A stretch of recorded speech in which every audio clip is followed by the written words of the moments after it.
not going to read it to you, I'm going to read it with you. How about that? National Public Works Week, May 17th through the 23rd, 2026. Whereas Public Works employees focus on infrastructure, facilities, and services that are of vital importance to sustainable and resilient communities and to the public health, high quality of life, and well-being of our residents, business leaders, and civic organizations in the city of Washington. And whereas these infrastructures, facilities, and services could not be provided without the dedicated efforts of Public Works employees who are responsible for rebuilding, improving, and protecting transportation, public buildings, and other structures and facilities essential for our residents. Whereas it is in the public interest for our residents, business leaders, and civic organizations to gain knowledge of and maintain an ongoing interest and understanding of the importance of public works and the public works programs in the community. And whereas the American Public Works Association has celebrated the annual National Public Works Week since 1960, and this year's theme is Rooted in Service, Powered by Community. Now therefore I, Jeff Patke, in place of James D. Hagedorn, Mayor of the City of Washington, do hereby proclaim the week of May 17th through the 23rd, 2026 as National Public Works Week in the City of Washington. And during the 66th Annual National Public Works Week, I call upon all residents, business leaders, and civic organizations to acquaint themselves with the issues involved in providing and maintaining our public works infrastructure and to recognize the contributions which public works employees make every day to our health, safety, comfort, and quality of life.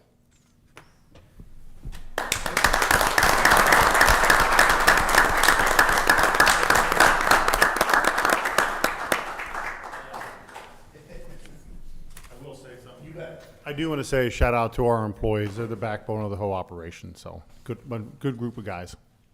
I agree with Tony. If it wasn't for those guys, we wouldn't be standing up here anyway. So they're the most important group that we have out there. Public Works guys are. So thank you all. Thanks.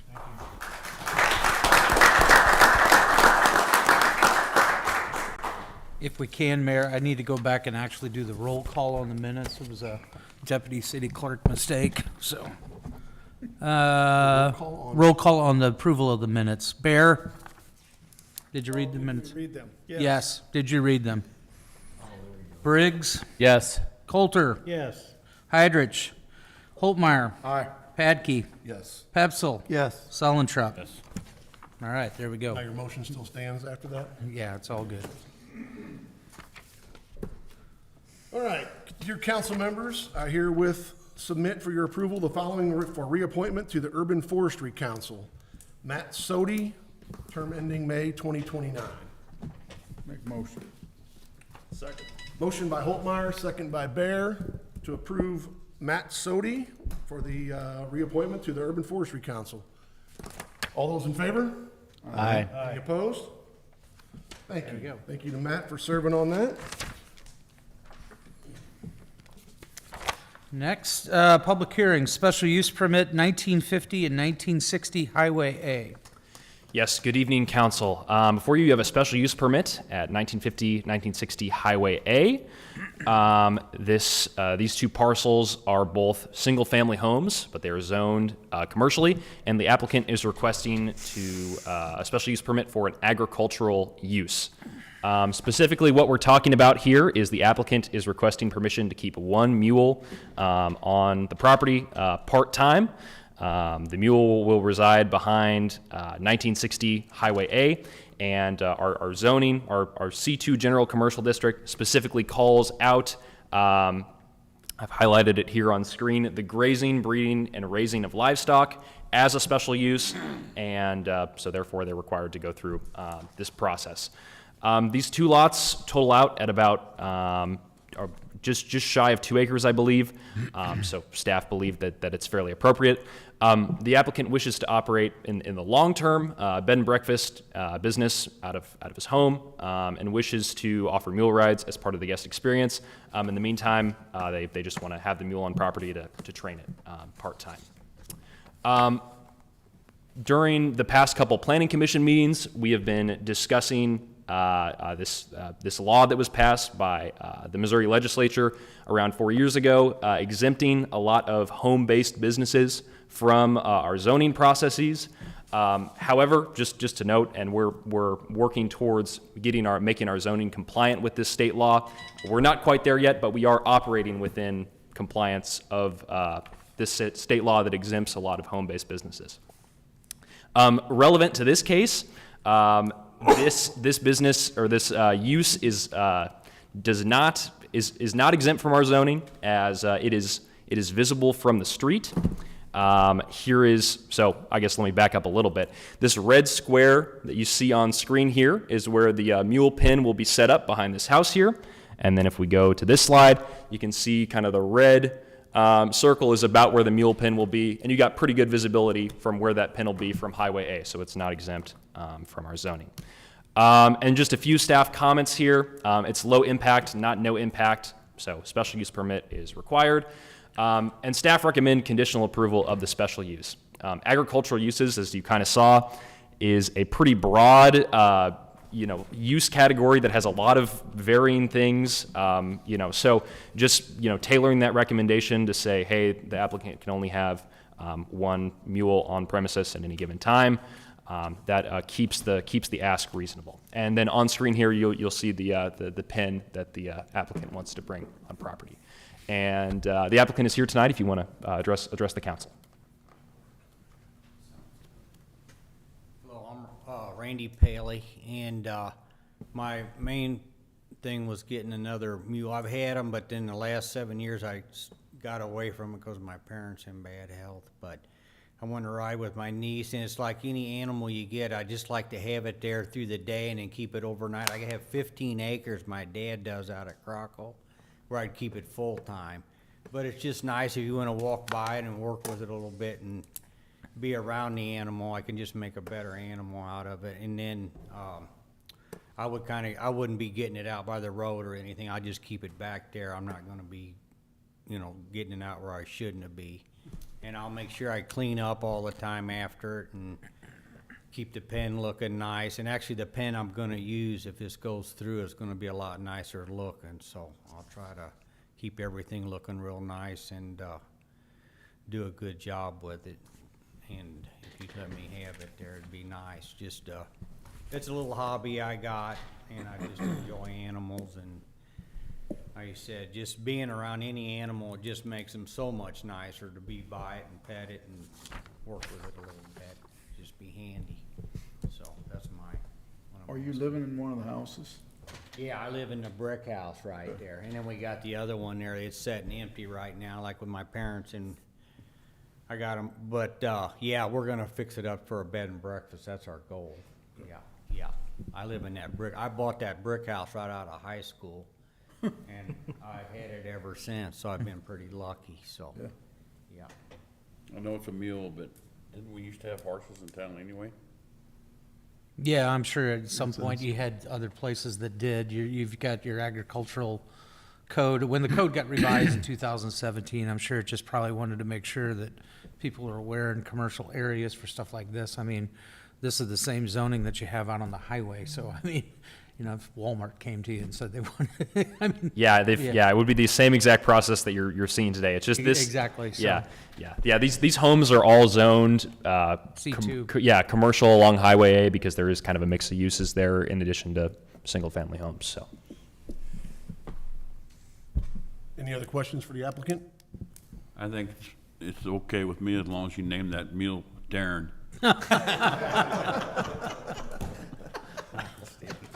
It doesn't have a good ring to it. Thank you, Randy. It's Simon, so, yeah. That's his name, so. Thanks, Randy. All Thank you, right, hey, Randy. thank you, guys. It is a public hearing. Is there anyone else who'd like to speak on the matter? Any other comments from council? I'll make a motion accepting the minutes. Second. Motion by Bear, second by Briggs to accept into the minutes. All those in favor? Aye. Any opposed? Motion passes. Thank you. An ordinance granting a special use permit to utilize 1950 and 1960 Highway A as an agricultural use in the city of Washington, Franklin County, Missouri. Briggs. Introduced by Councilman Briggs. All right, just the ordinance following up the special use permit. Any other comments? Second reading, please.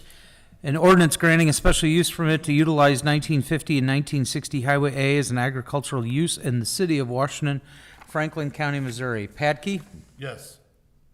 Briggs? Yes. Pepsel? Yes. Holtmeyer? Aye. Bear? Yes. Sullentrup? Yes. Coulter? Yes. By your vote, the ordinance passes. Thank you. Hey, thank you, guys. Thank you. Very much. Name it whatever you want.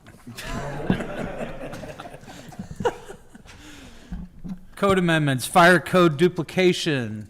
Aaron? Yes, and Chief, if you want to come up and interject whenever, that you're more than welcome to. So this is something I've been working on ever since I came on with the city, and it's finally now getting to you all. So I've been working with Chief on this, and it passed, had a positive recommendation from Planning Commission last month. So we'll go over it here, and Chief, chime in whenever.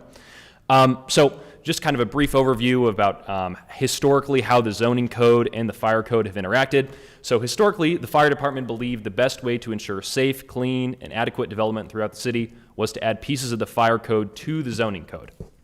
However, this has since had the opposite effect, with section 400.10b stating, "It is not intended by this chapter to interfere with or abrogate or annul any ordinance, rules, regulations, or permits previously adopted or issued, and not in conflict with any provisions of this chapter or which shall be adopted or issued pursuant to the law relating to the use of buildings or premises, and likewise not in conflict with this chapter, nor is it intended by this chapter to interfere with or abrogate or annul any easements, covenants, or other agreements between parties, except that if this chapter imposes a greater restriction, this chapter shall control." And there are a number of things that are in the zoning code that are more restrictive than the fire code that make Chief's job a little harder. So we'll kind of go over that a little bit here.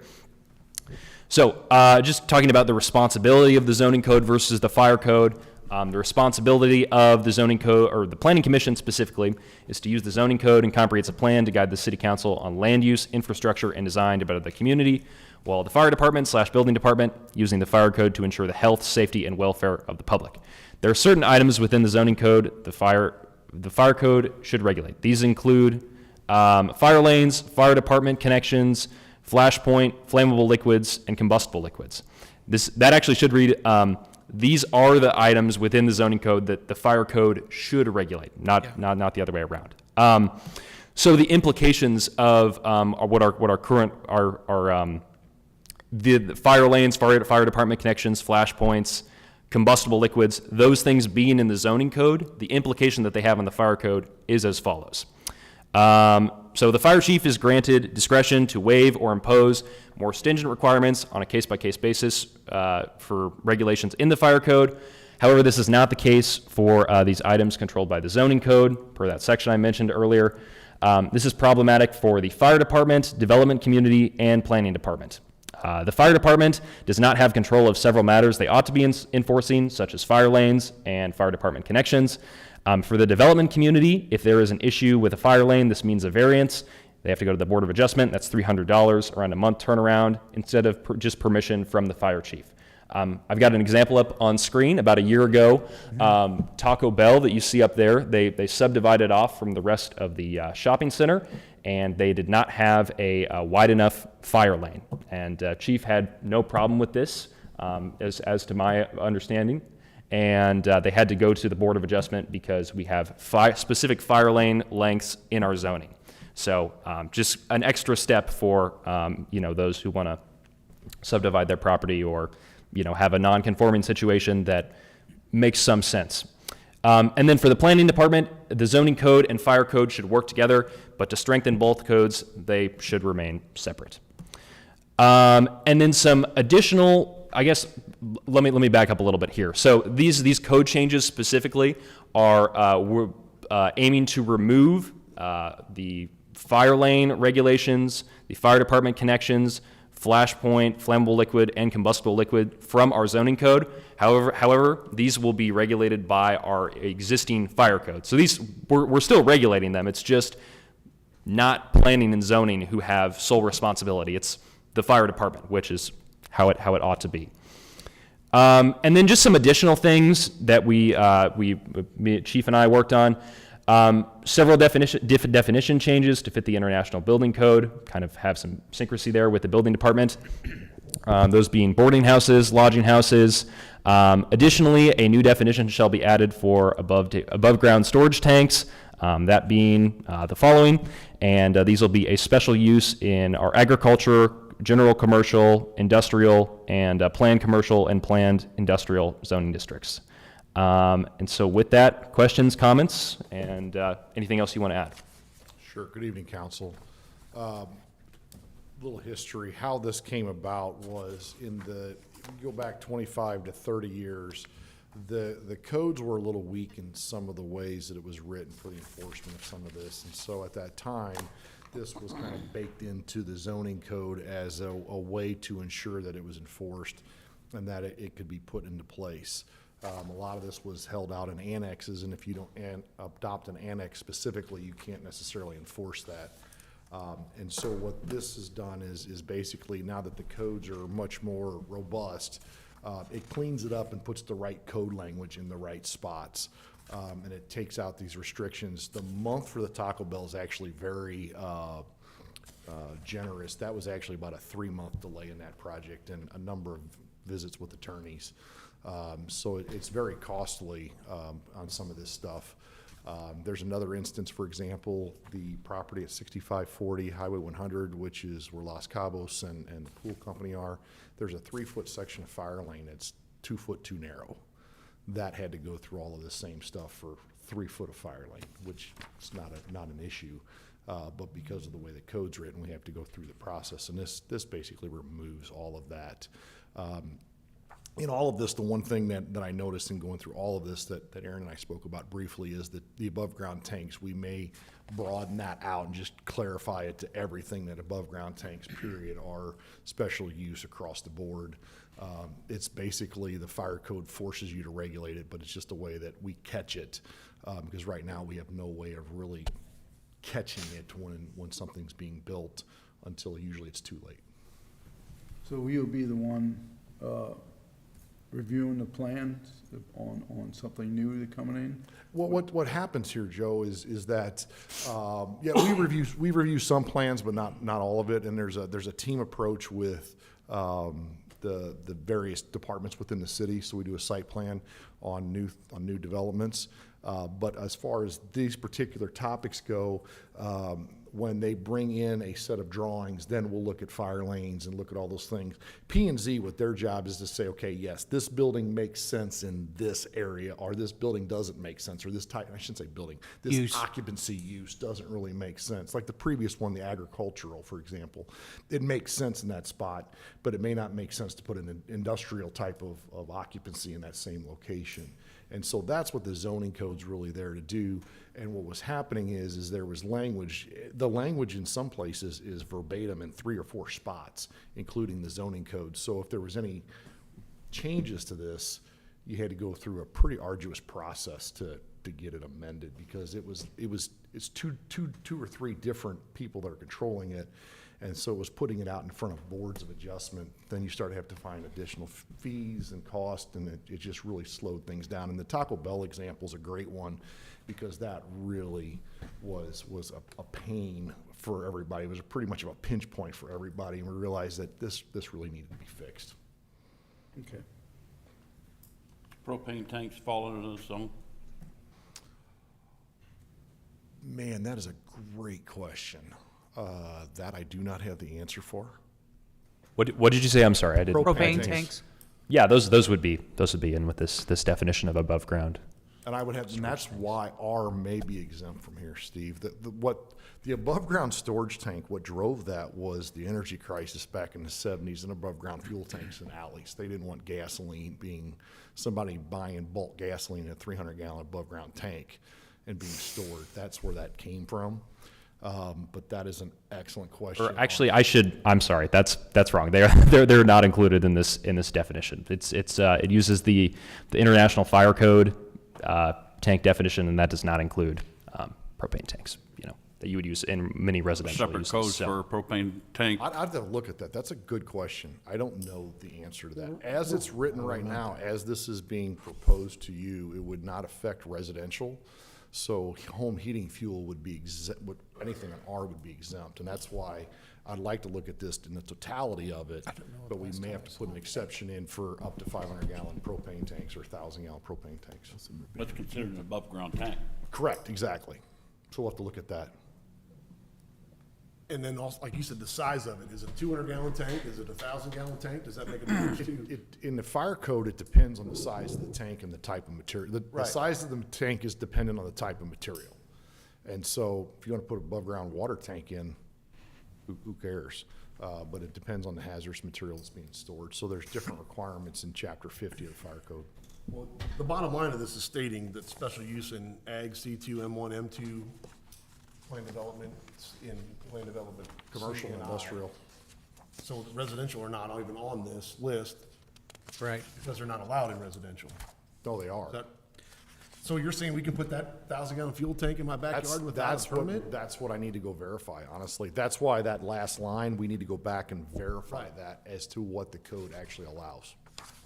And then you're, I mean, I would guess not, I don't know, but I would assume, well, I agree with you too, Aaron. I assume not, but it's- to but it's Councilman Solentrup's point is a 200-gallon propane tank's no different than that. And if we're gonna change this, we need to change it for all the right reasons.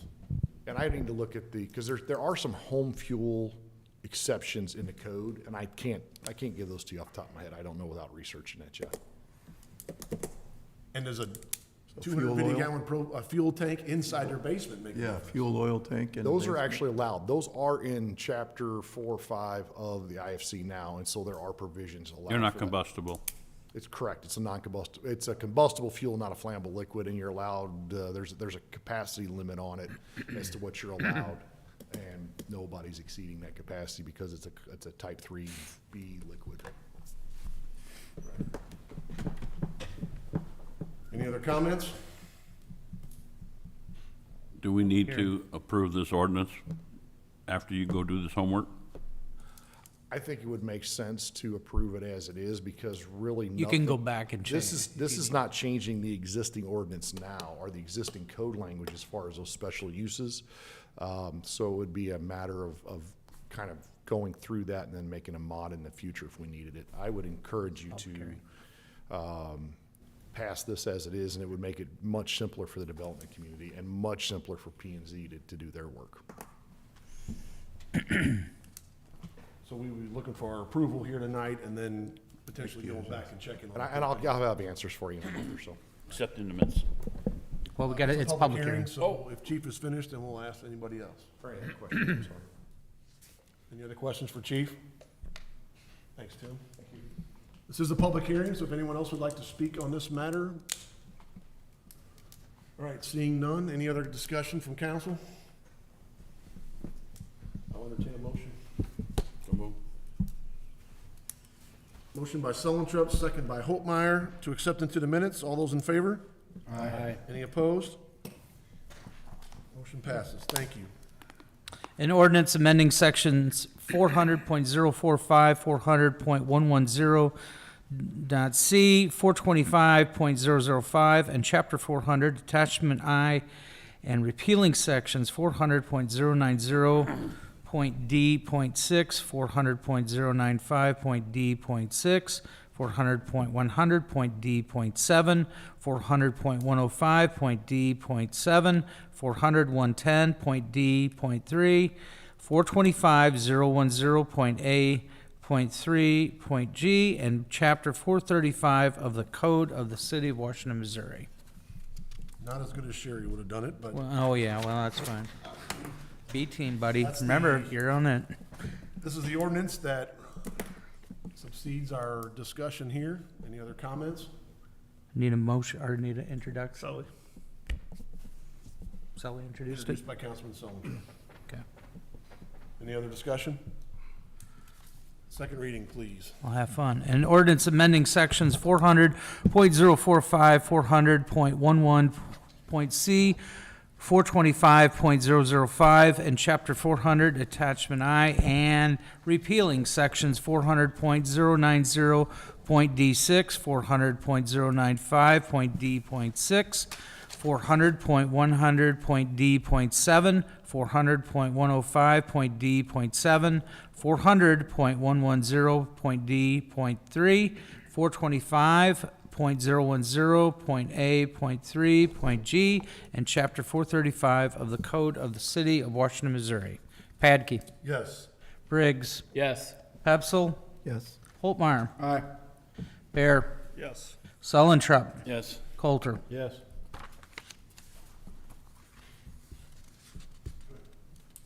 We got citizens' comments next. I just have one question on the follow-up on that, Councilman Saltrop. You want that for all heating fuel, I would presume, on all occupancies, correct? Just verify. Citizens' comments. Anyone here who would like to address the council on any item not on the agenda? Hearing none? Ordinances and resolutions. An ordinance amending the 2026 budget for the period of October 1st, 2025 through September 30th, 2026 for the city of Washington, Missouri. Saltrop. Introduced by Councilman Sullentrop. Tammy, take it away. Good evening, council. This is a budget ordinance, this budget amendment is for the, for some projects that were not completed as of 2025. So, we had to roll those projects forward. And that's mainly what this is for, the road projects and things like that, that we weren't actually finished with as of 2025.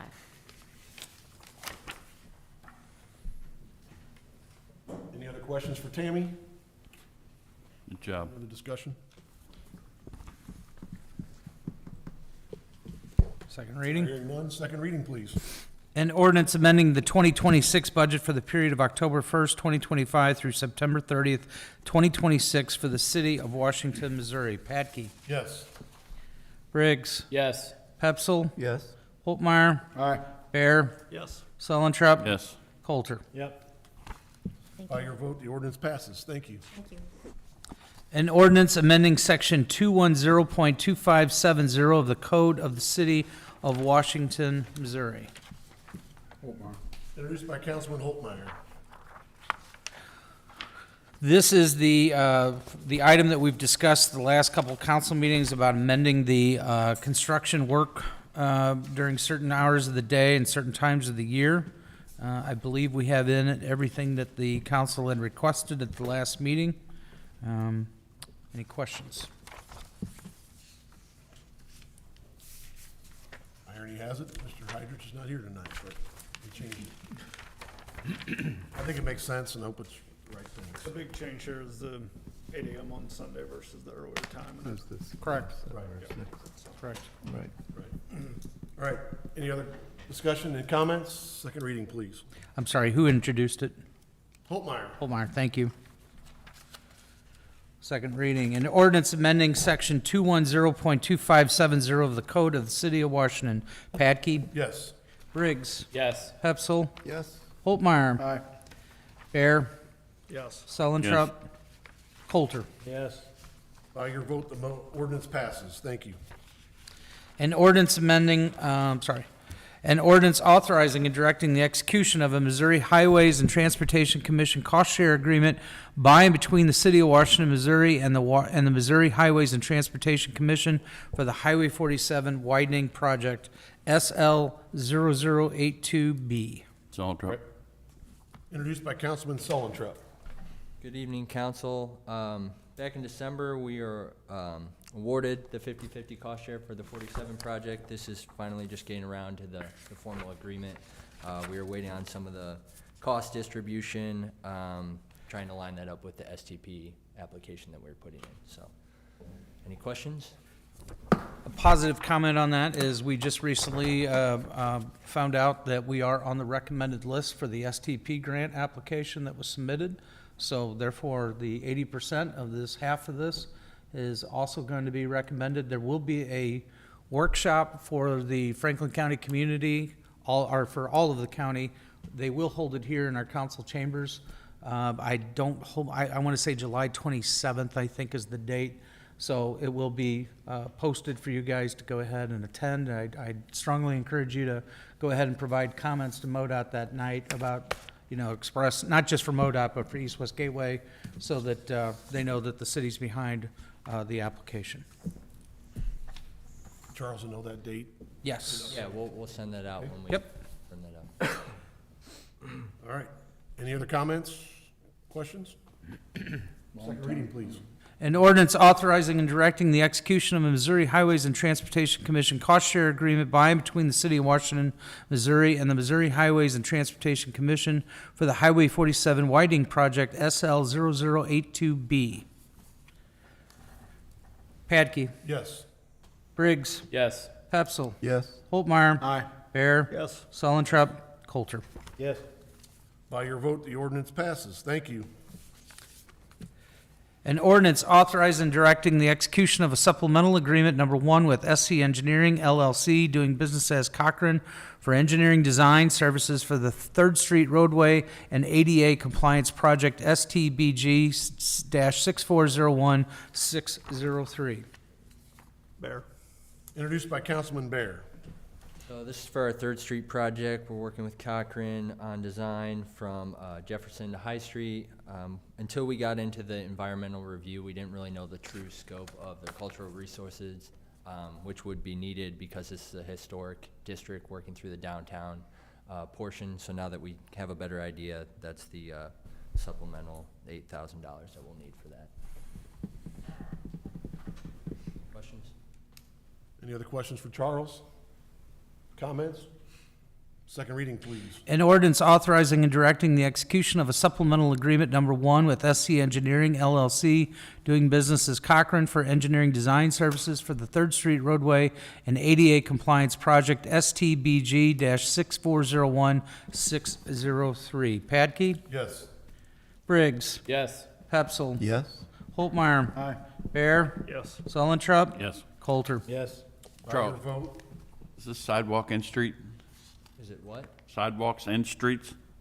On Yeah, 3rd Street sidewalks, project. Yes. Completely redoing the sidewalks and the street, yes, sorry. all right, by your vote, ordinance D passes. E, please, I'm sorry. An ordinance amending the 2026 budget of the City of Washington, Missouri for 3rd Street roadway and ADA compliance project STBG-6401-603. Bear. Introduced by Councilman Bear. And this is the budget amendment to go along with that supplemental. Change the $8,000, right? Yep. There you go. Any other questions or comments? Second reading, please. An ordinance amending the 2026 budget of the City of Washington, Missouri for the 3rd Street roadway and ADA compliance project STBG-6401-603. Padke. Yes. Briggs. Yes. Pepsel. Yes. Holtmeyer. Aye. Bear. Yes. Solentrup. Coulter. Yes. By your vote, ordinance E passes. F, please. An ordinance designating a historic preservation design area and approving a historic preservation design area map. Bear. Introduced by Councilman Bear. Yes, good evening, council.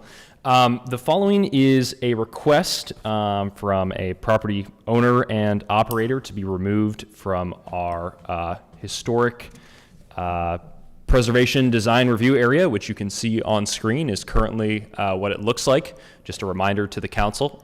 This is an area where all exterior renovations within these boundaries are required to be reviewed by our Historic Preservation Commission. The Historic Preservation Commission is a mandatory review, voluntary compliance body, so they don't have any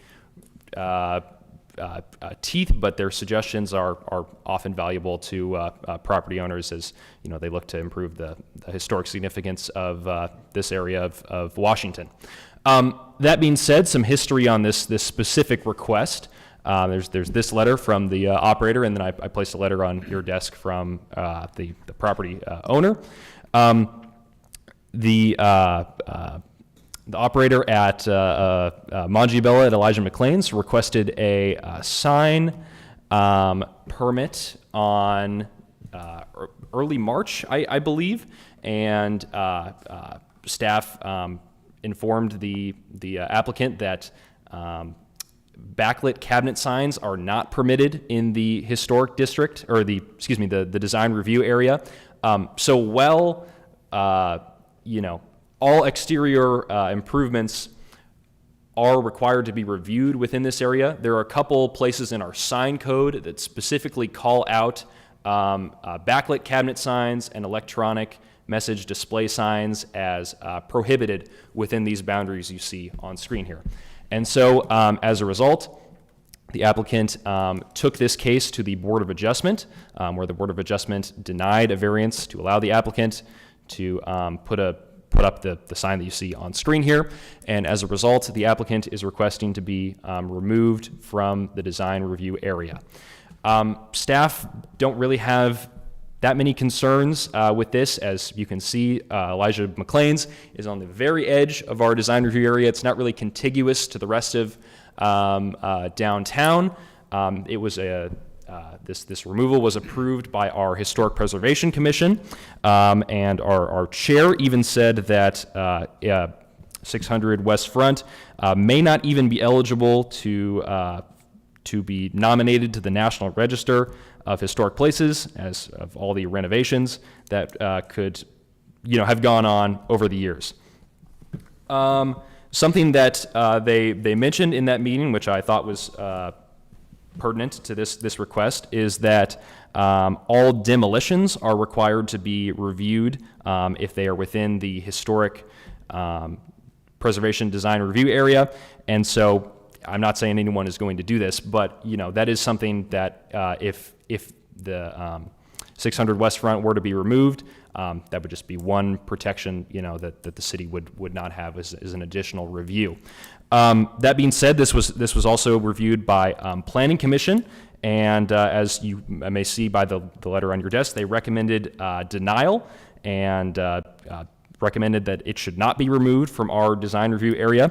Their primary concern was they were worried about the precedent this may set, i.e., the property, the applicant was denied a variance by the Board of Adjustment. They already went through their due process, and they felt that this may set a precedent of skirting the rules. What's to stop other property owners from saying we can leave the design review area? So that being said, I will leave it open for discussion. So. The one other item I would just add is you do have a letter that was provided to you. I believe this was just prior to tonight. Correct, from the yes. owner, Kurt Understall. Well, one of the questions at the planning and zoning meeting was, how did you determine the occupant sent the letter requesting out of it, and not the owner of the property? Oh, So sure, I think yeah. this took place of the owner of the property, so that's, helps that out. Correct me if I'm wrong. Years ago, another owner begged us to put them in, didn't it? I don't know that they begged us to put it in. This map was created, I want to say in the 2006, I believe. mid-2000s, I was close.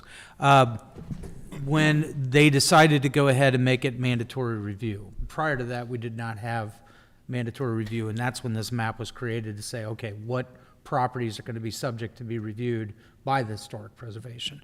And as a matter of fact, I would say that they probably stretched out a little bit further west to include Elijah's because of the fact that you probably wouldn't necessarily include the senior community development that's there off of Second Street.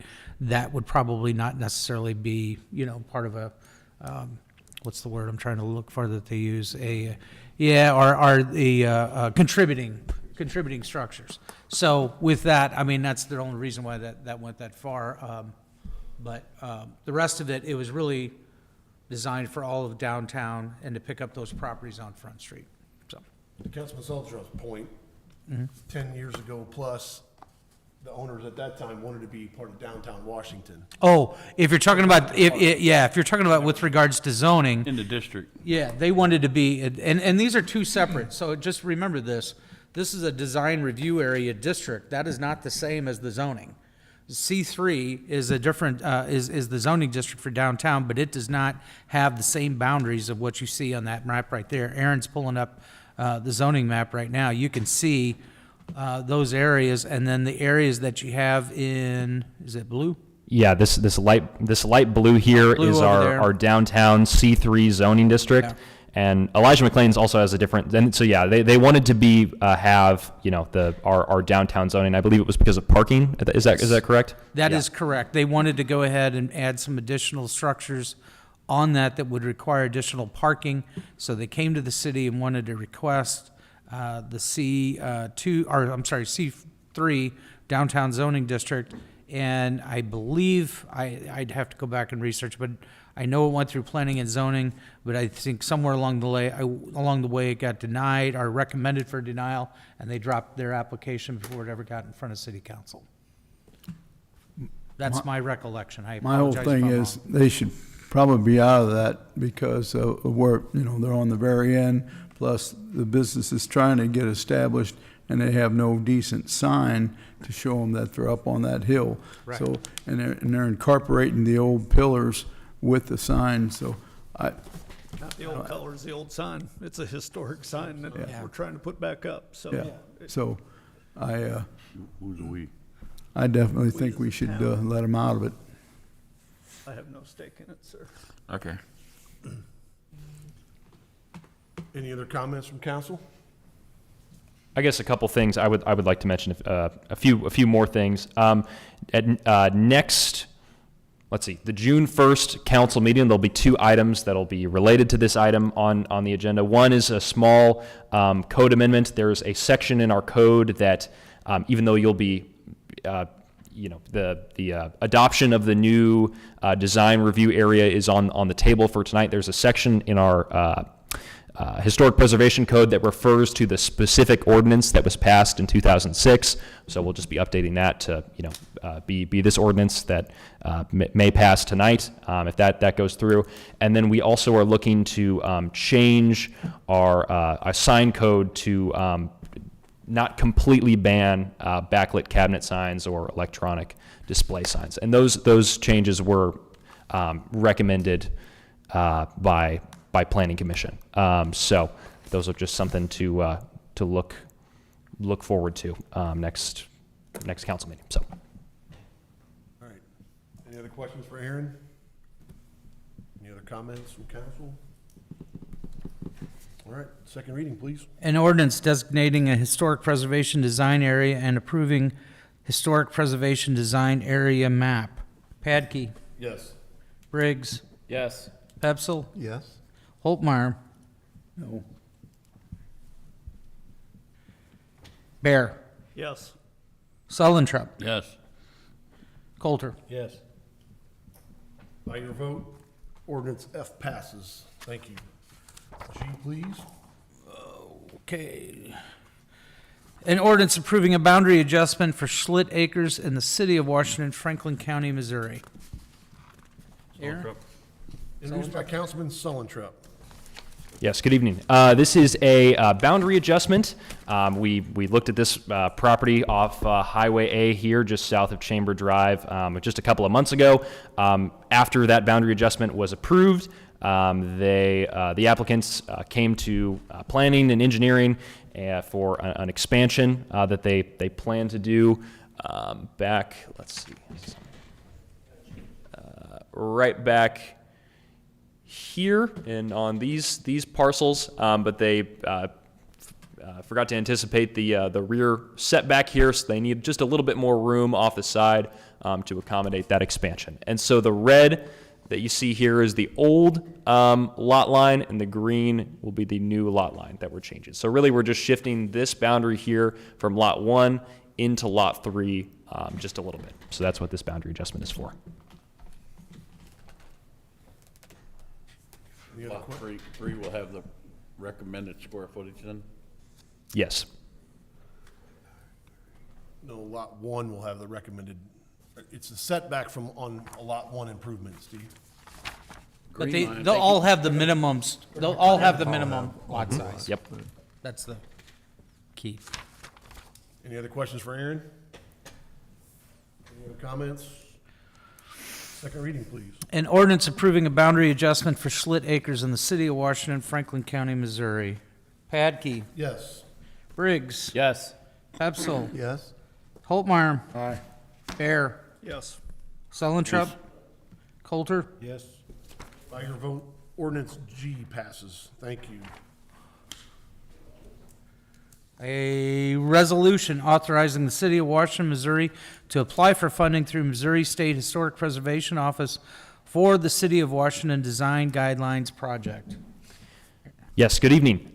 This is a resolution to authorize the city to apply for a grant to update our streetscape and building design guidelines.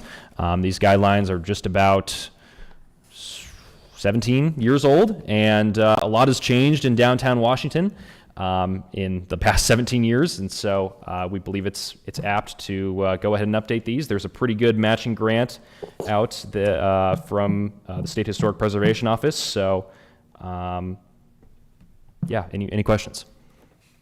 Aaron, you might want to let them know, you have talked with some firms about the possibility for this? Yes, yeah, project? we've, myself and our chair of the Historic Preservation Commission have been scouting several firms to, that can work, or, are qualified to work on these updates. And we've found some pretty good firms so far. So we're, want to hit the ground running when we get the grant, so. All right, any other questions for Aaron? Any other discussion from council? It's a resolution. It's a resolution. I'll entertain a motion. To move. Second. Motion by Sullentrup, seconded by Briggs to approve the resolution. All those in favor? Aye. Any opposed? Resolution passes. Thank you. A resolution authorizing the city of Washington, Missouri to apply for funding through Franklin County Transportation Committee for the Main Street Reconstruction and ADA Improvements Project. This is the Franklin County grants that we usually apply for every year. We're looking at the Main Street project coming up to apply for. We've been talking with the traffic committee about putting removal of bollards down on Main Street to kind of help with the closures during festivals and different events on Main Street. And we thought this was a good opportunity to use the grant funds from the county to help offset those additional costs for those bollards and the project as a whole. So they'll suck down in the ground, or are you gonna install them on top? They'll have the sleeves that sit in the ground flush, like we've used on trails in the park system, and then, yeah, you stick those poles into the ground there, so. What? Yeah, like at the fairgrounds, we got some at Bush Creek as well. They'll be the 6-inch though, most of the ones in the park are 4-inch. So. What year is this supposed to be constructed? Right now, it's slated for early 2028. But we're not doing every street, right? What? We're not doing every street for all activities. for As down far there. as the bollards go, yeah, we picked different locations, close to the farmer's market and then a couple of the other. They're not as cheap as we want them to be, Right. so we'll do so many at a time. But I think the main object is to get Main Street done first.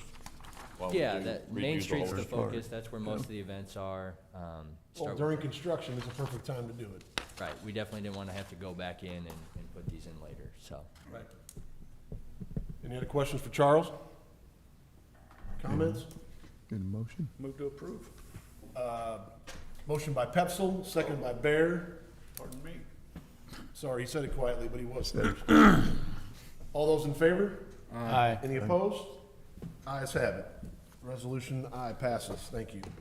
Commission, committee, and board reports, preliminary plat approval for Parkway Manor, Lot 3, Plat 2. Good evening. Yes, this is a two-lot re-subdivision, turning a duplex into two attached single-family homes. They are doing this for financing reasons.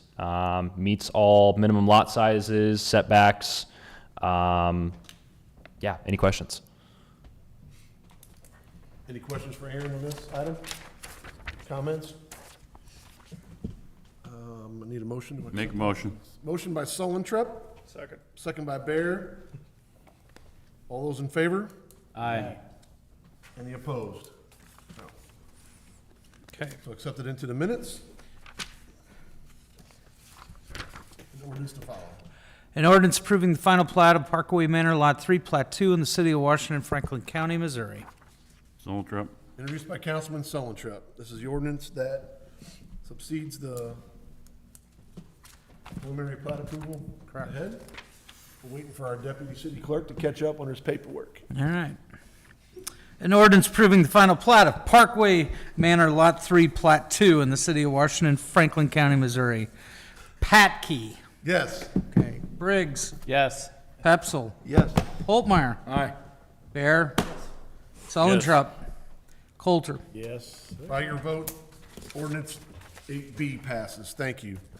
Mayor Pro Tem's report. What are we gonna do without you?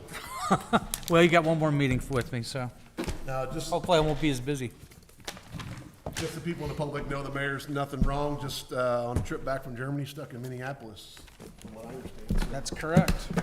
Guy who's flown 1,000,000 miles and can't get home, so. It happens to everyone. Right. They won't let him in the cockpit anymore. They won't let him in the cockpit, so yeah, otherwise he wouldn't be. I know his feeling.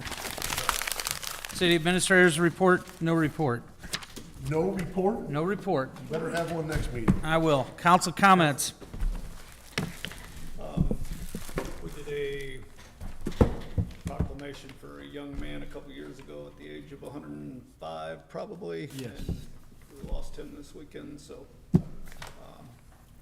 keep family in your prayers. They, said if anybody's interested in visitation, it'll be Friday, 2 to 7, Miller, up in Jefferson, so. Mr. Jasper. Mr. Jasper, Jasper passed away, yes. Thanks, Al. Anybody else? Entertain a motion. So moved. Second. Motion by Bear, second by Coulter to adjourn. All those in favor? Any We got an opposed? executive session? No executive session. There you go. We're adjourned. Thank you.